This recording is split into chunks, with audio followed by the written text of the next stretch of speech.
পশ্চিমবঙ্গে অত্যাধুনিক বৃদ্ধাশ্রম হতে চলেছে।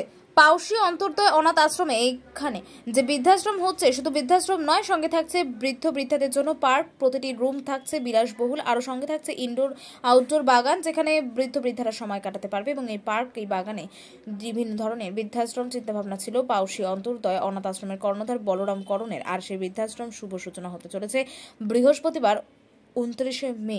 ধুমধাম সহকারে শুভ সূচনা হবে সকাল 11টায় পাউশি থেকে। অংশুমান পণ্ডার রিপোর্ট।